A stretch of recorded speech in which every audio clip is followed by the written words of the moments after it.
हम लोगों ने सदैव इतिहास को जानने की कोशिश करी है, पढ़ने की कोशिश करी है और इसे रटने की कोशिश करी, लेकिन कभी भी इतिहास को जीने की कोशिश नहीं करी। और फिर हम लोग कहते हैं कि इतिहास समझ नहीं आता है, इतिहास को पढ़ना मुश्किल है, इतिहास समझना कठिन है। तो चलिए मेरे साथ इस इतिहास के सफ़र में, जहां मैं आपको समझाने वाला हूं, कहानी सुनाने वाला हूं उस इतिहास की जिसे आप समझने की कोशिश करते हैं, रटने का प्रयास करते हैं। आप सबके और मेरे मन में भी ये हमेशा से जिज्ञासा थी कि ये हमें कैसे पता चला कि कभी मौर्य आए थे, ये हमें कैसे पता चला कि कभी हूण आए थे, ये हमें कैसे पता चला कि कभी नाग आए थे, ये हमें कैसे पता चला कि कभी मुगल आए थे, ये हमें कैसे पता चला कि कभी मराठा आए थे, ये हमें कैसे पता चला कि कभी चोल आए थे, ये हमें कैसे पता चला कि कभी शक्य आए थे। तो इन बातों का मैं आपको सीधा सा जवाब देता हूँ कि इतिहास में जब जब कोई शासक हुआ, उन्होंने ऐसी किंवदंतियां लिखवाई, ऐसी रचनाएं लिखवाई कि आने वाली पीढ़ियां उन्हें पहचान सकें।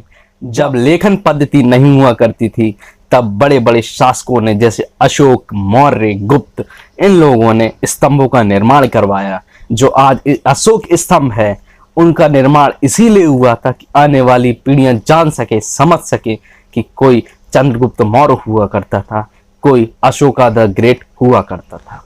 तो मानवों को इतिहास का पता इसी से चलता है कि प्राचीन सभ्यता वाले लोगों ने हम लोगों के लिए एक इतिहास के लिए एक निर्माण किया, जिसको कहते हैं लेखन पद्धति या कहते हैं स्तंभ पद्धति। हमें वहीं से अपने इतिहास का पता चलता है, हमें वहीं से पता चलता है कि कितने शासक आए थे और किन किन शासकों ने हमारे ऊपर राज किया।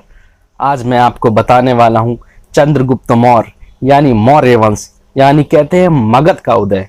तो मगध का उदय कैसे हुआ, चंद्रगुप्त मौर्य कौन थे, चाणक्य कौन थे, विष्णुगुप्त कौन थे, उसके बाद जो बिंदुसार आया वो कौन था, और फिर उसके बाद जो अशोक आए वो कौन थे। चंद्रगुप्त मौर्य यानी मौर्य साम्राज्य यानी मगध का उदय। तो आज मैं बताने वाला हूं आपको कि मगध का उदय कैसे हुआ और चंद्रगुप्त मौर्य के राज्य का विस्तार कैसे हुआ। तो पहले मैं आपको ये बता दूं कि चंद्रगुप्त मौर्य और मगध साम्राज्य का हमें पता कहाँ से चलता है।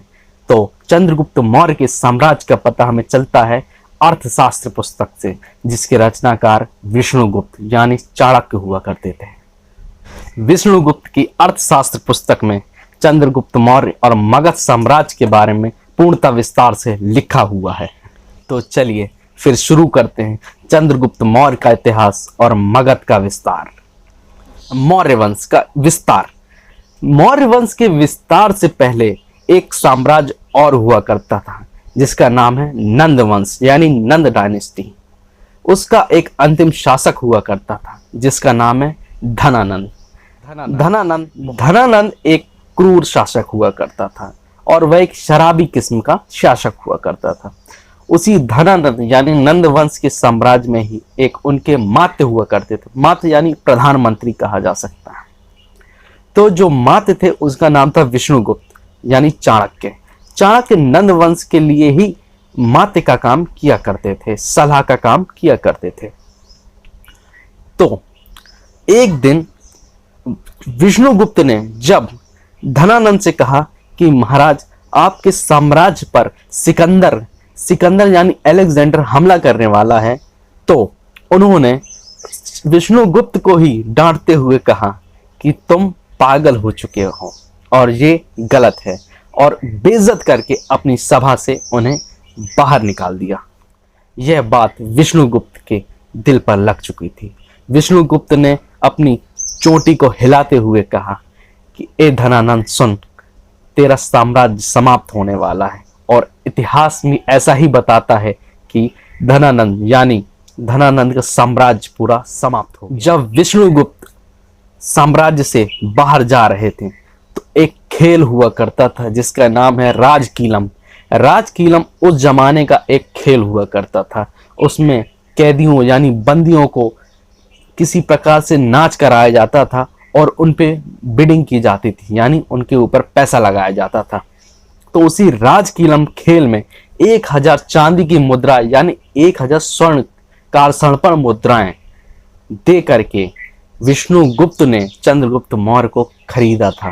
इसका अर्थ ये निकलता है कि चंद्रगुप्त मौर्य विष्णुगुप्त का गुलाम हुआ, क्योंकि विष्णुगुप्त ने 1000 चांदी की मुद्राएं देकर चंद्रगुप्त मौर्य को उस खेल में खरीद लिया था।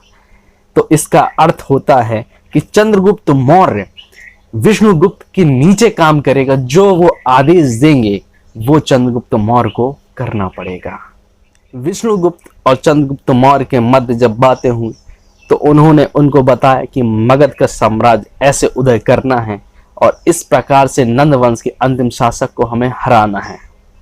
कुछ ही वर्षों में चंद्रगुप्त मौर्य विष्णुगुप्त की सहायता से नंद वंश को समाप्त कर देते हैं और मौर्य साम्राज्य का उदय होता है। यानी 325 ईसा पूर्व में मगध साम्राज्य की स्थापना हो चुकी थी। यानी मौर्य साम्राज्य के प्रथम संस्थापक जिनको कहा जाता है वो चंद्रगुप्त मौर्य बन चुके थे।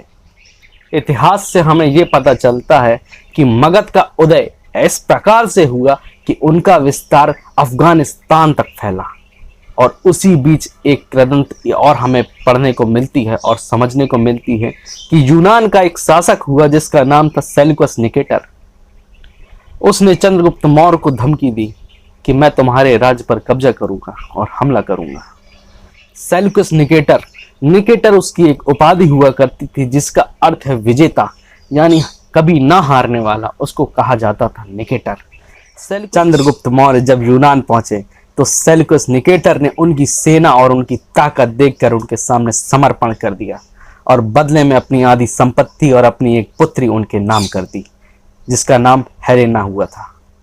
चंद्रगुप्त मौर्य को दहेज में 4 राज्य मिले थे जिसका नाम था अफगानिस्तान, काबुल, हेरात और बलूचिस्तान।